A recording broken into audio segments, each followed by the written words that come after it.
What's new? Welcome back to my channel. Today I'm sharing with you guys the long-awaited ravioli sauce recipe. I found this on Pinterest. We've tried it over the summer. It's quickly become a favorite. It is a monthly staple here now, and I'm really excited to share this recipe because it is so versatile, and we're gonna get into that in a minute here. But really simple ingredients that I personally stock in my house all the time anyways. So delicious. So today I am going to be using cheese and spinach tortellini, even though it is a ravioli sauce. Tortellini, ravioli, same difference. This recipe personally is no meat. I'm going to be adding meat today just because I think it helps round the meal out.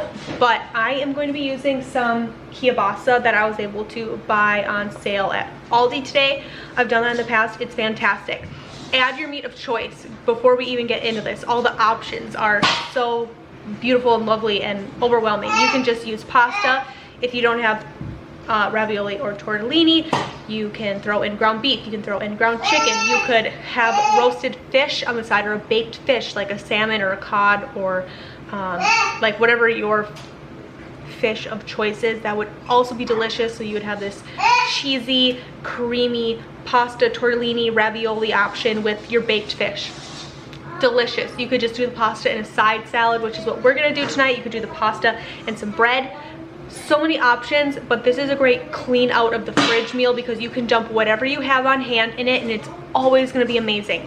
Every time I've made this, I've added something different to it, and every single time everybody loves it. So like I said, today we are going to be using our cheese and spinach tortellini, but you could do a meat stuffed ravioli instead if that's your jam.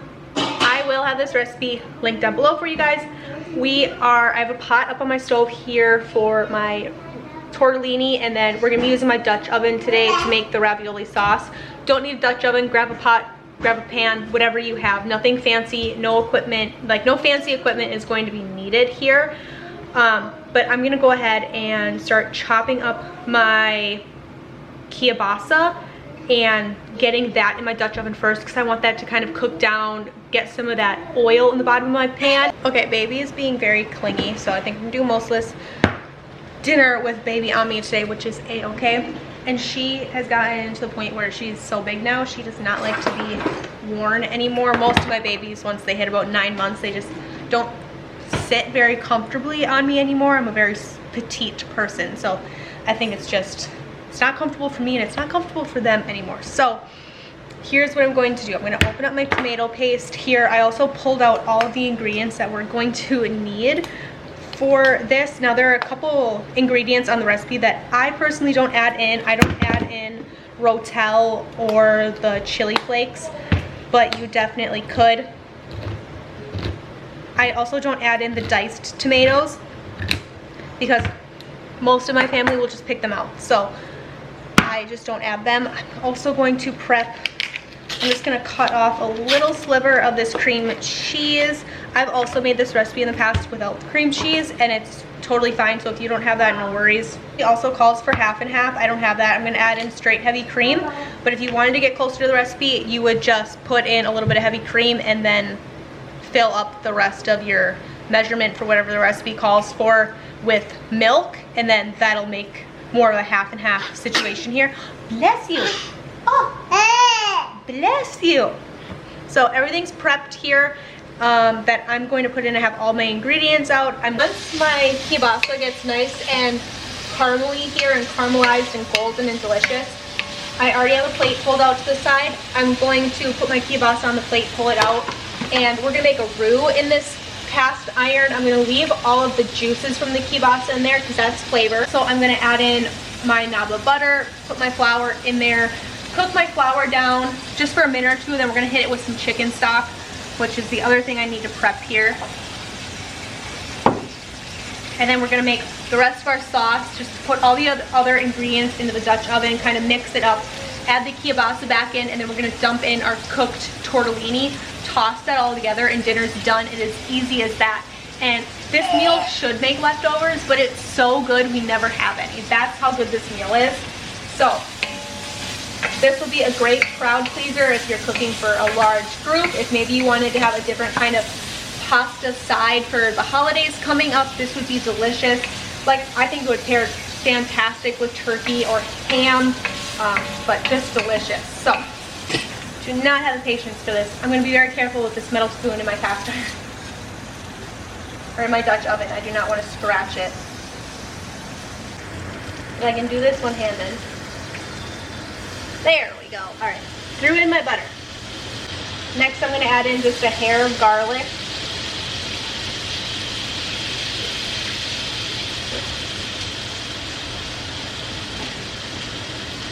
Now we're going to add our flour, and this is going to create our roux. This is going to make our sauce thick and creamy and delicious. Going to go back in with my wooden spoon here.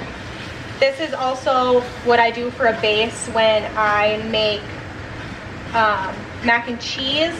Same thing, just butter, flour, kind of cook down that flour a little bit.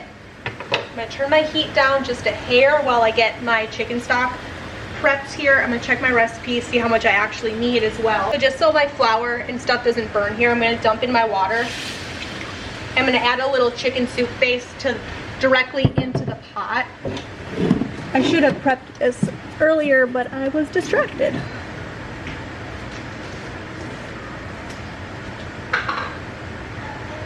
Okay, I'm going to sprinkle in some of our soup base here. You can use store-bought chicken broth too, but this is just what I keep on hand because it's a lot easier to store than a whole lot of chicken broth. Eventually, I would like to be able to can my own chicken broth. Okay, so we're going to let that cook down in our pot for a minute.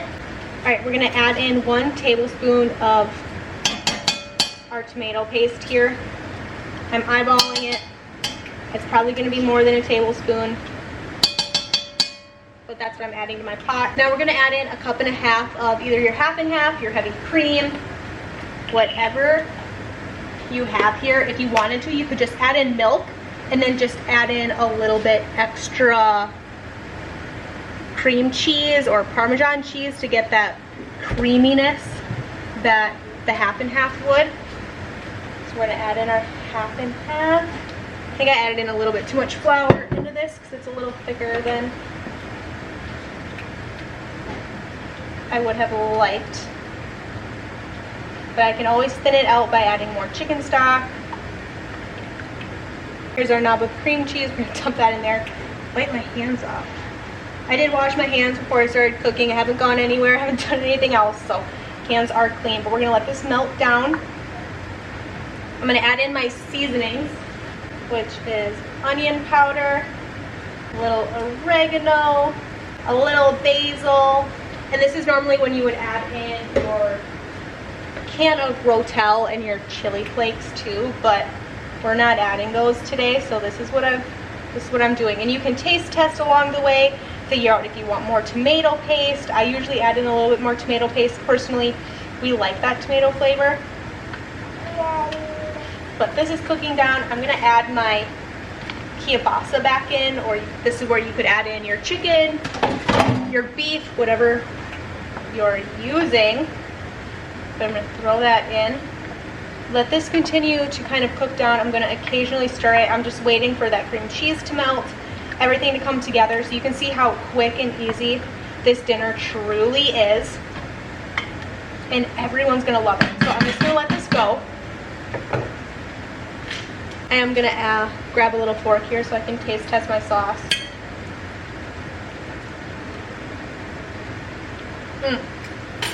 That's fantastic. It's a hair salty, so I'm going to wait, let it cook down, and see if that changes the taste to it all.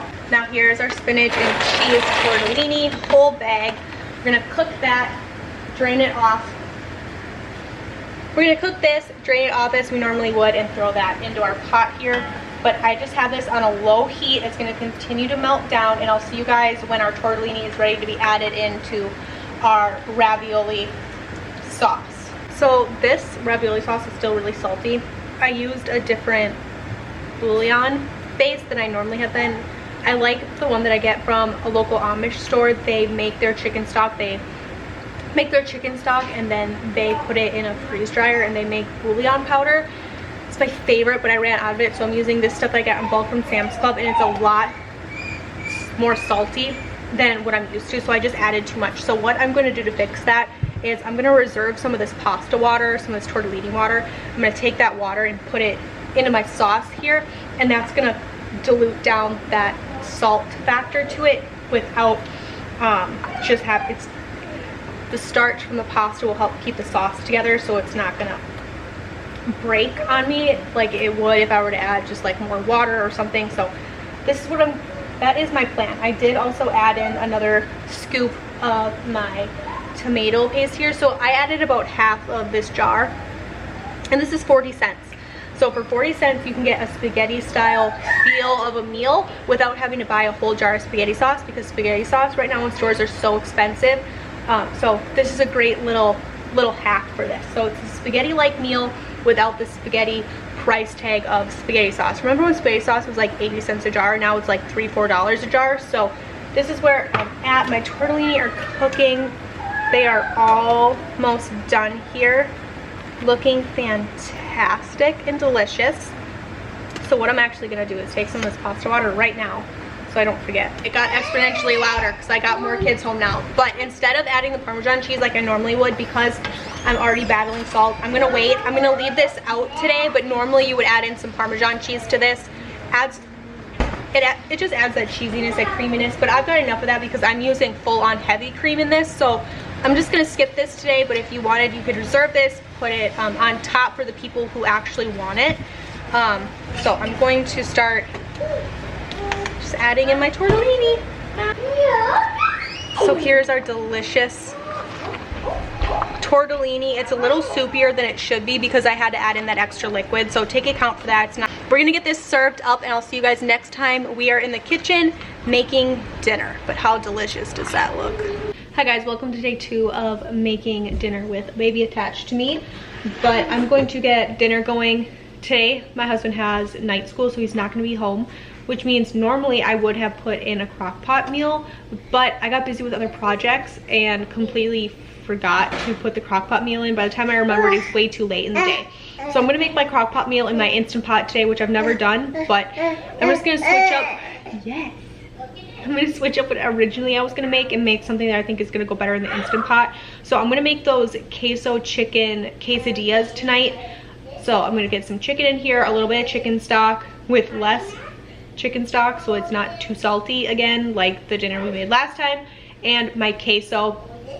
I'm going to dump, well, I think I'm going to wait for the queso. I think I'm just going to do the chicken and the chicken stock, and then once it's cooked, we'll put in some queso and then some of our homemade salsa and kind of let that sit, let it simmer in here for a little bit with melding the flavors and stuff. And then I'm just going to start popping out quesadillas as our stuff is done here. So what I'm going to do is the same thing I did yesterday with my chicken stock. I'm just dumping a little chicken stock. And this is just so that it doesn't stick to the bottom of the Instant Pot.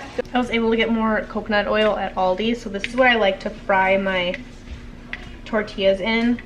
Cheddar in the fridge right now, which is fine. You can use whatever you have on hand, which is just what I'm gonna do. I do have Mexican style in the freezers downstairs, but I'm not gonna pull a whole new bag of cheese out just for this one meal. So I'm gonna use what I have in the fridge. But I made it as quesadillas last time and it was really, really good. So I'm gonna stick with that. The kids loved it. And this would be another meal that you could make during a freezer day and put these in the freezer. You could throw these in school lunch boxes. You could take them to work with you, easy to microwave, or just naturally thaw out throughout the day and eat them. So I've got this.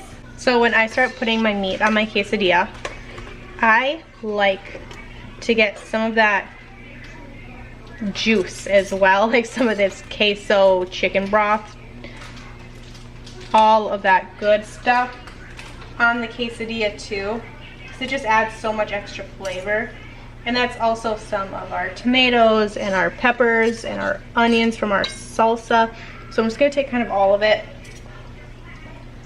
And this is the thing, you can add as much or as little as you want on your quesadillas. So this could really be a great budget thing if you wanted it to be.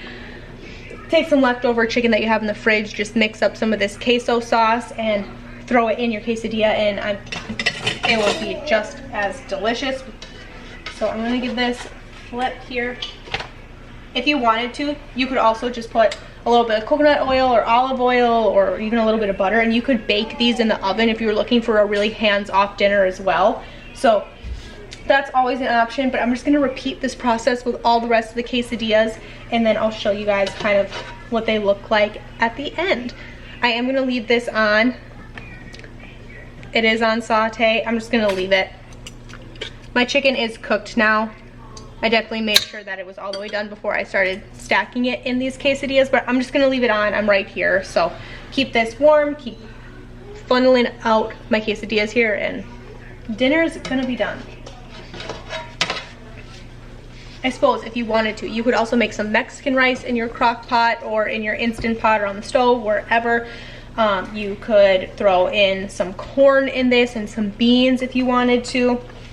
You could do refried beans as a side. You could bring out some tortilla chips, have tortilla chips as a side, which is something I might do tonight. So lots of options here to kind of keep it fun and interesting if you really needed to mix it up, if this was going to be something in your rotation. So really yummy, really delicious. Here's a look at one of our quesadillas. Lovely and delicious. We'll eat this with sour cream, some of our salsa.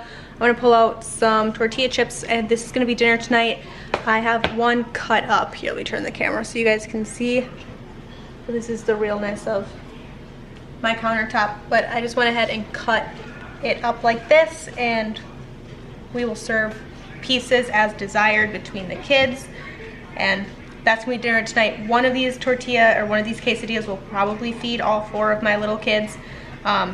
We might break into this one here, and then I'll make a fresh one for my husband's lunch tomorrow and package that away separately. So this is gonna be dinner tonight. You're definitely gonna hear kids in the background. They're looking through the Christmas toy catalogs that just came in the mail, but I'm gonna make whitefish for dinner tonight. I've never made this before. We've never eaten it before either, but my husband caught a ton of it during ice fishing last year, and I asked my sister-in-law for recipes and how she likes to cook it, and she said there's only one way they like to eat it, and that's making it into like a poor man's lobster.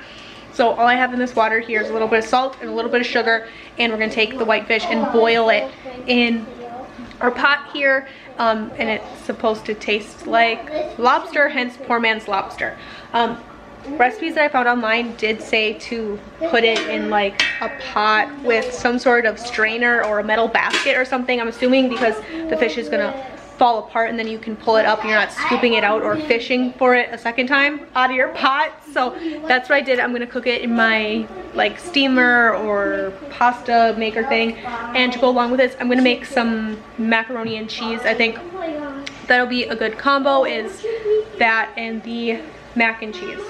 Or at least that's my plan. I'm trying to determine if I really want to make fresh pasta and make macaroni, or if I just want to do baked potatoes, because I know if I do baked potatoes they're not going to be eaten as well, and if I do mac and cheese I think the kids are going to be more apt to eat the fish, just because there's mac and cheese on the same plate, so it's not as intimidating to have a new food on the plate. So I know what I should do and I know what I want to do.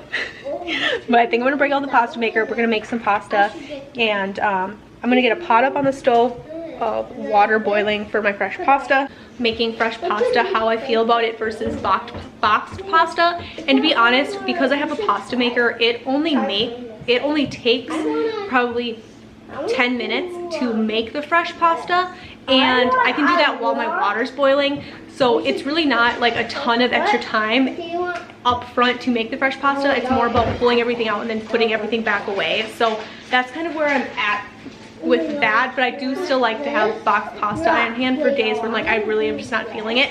I just don't have any right now. Otherwise, to be very honest, today would be a day where I would break out the boxed pasta. I also have boxed mac and cheese that I could do, but I really want to save those to keep up on the shelf and use them on a day where I just really don't want to deal with anything, and I'm not quite there today, so that's why I'm not going to pull those out. So here we are with the pasta maker. I can link a video down below if you're interested in this, where I go kind of in depth on how I make pasta in here, how this machine works. That'll be linked down below, but it's really simple. Just use a couple chicken eggs, got those whisked up and into the pasta maker, making some fresh pasta. I was using the udon cutter or thing for the pasta maker. That's what I like to make when I use them to make mac and cheese just because it's a little bit more of a substantial noodle. But I went ahead and made a double batch of those, which makes a pound of pasta. These homemade noodles do not take as long to cook as regular pasta. They take about 3 to 5 minutes to cook.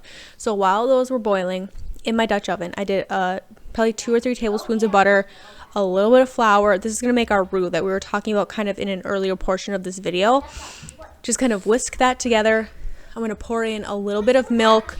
You can do heavy cream. I'm going to pour in a little bit of milk into my flour butter mixture, and then that's when you just start dumping in all of the cheese.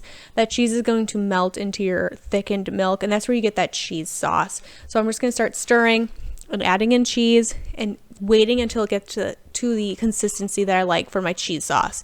This is all kind of opinion based or preference based. I always like to add in some seasonings. I like to keep mine simple, just some pepper. I try to stay away from salt because I am using processed cheeses, but sometimes I'll throw in a hair of salt, but the real ingredient here is onion powder. That just makes it so much better. So that's what I like to use. Sometimes I'll throw in some Cajun seasoning or something. You can throw in a little bit of garlic powder, but you're just going to start whisking that together and kind of letting that cheese melt and do what it needs to do to create this really creamy, cheesy sauce. You can always throw in a little bit of heavy cream if you want, but this is what I'm doing. And once this gets to the point that I want it, all I'm going to do is dump in my pasta. This is as simple as it gets, you guys. Here is a finished plate, some onion rings, our mac and cheese, and then our white fish. That was dinner. Tonight's dinner is going to be unbelievably easy. All I have here are some pork chops from the hog that we purchased, 2 jars of our sauerkraut, and I'm just going to put them in the pot, turn it on, let them cook in here, let them boil for a while, and then we're going to pair that with our leftover mac and cheese from last night, and that is going to be dinner. I'll show you a plate when we get it all made up here. This is dinner tonight. These are our pork chops and sauerkraut. Just kind of boiled those in the sauerkraut, and I really like to add barbecue sauce to mine. I'll mix that up, cut it up. It's delicious. Leftover mac and cheese, a couple onion rings left over from last night. This is going to be dinner tonight. Very simple, very quick. The pork chops cooked for about an hour on the stove.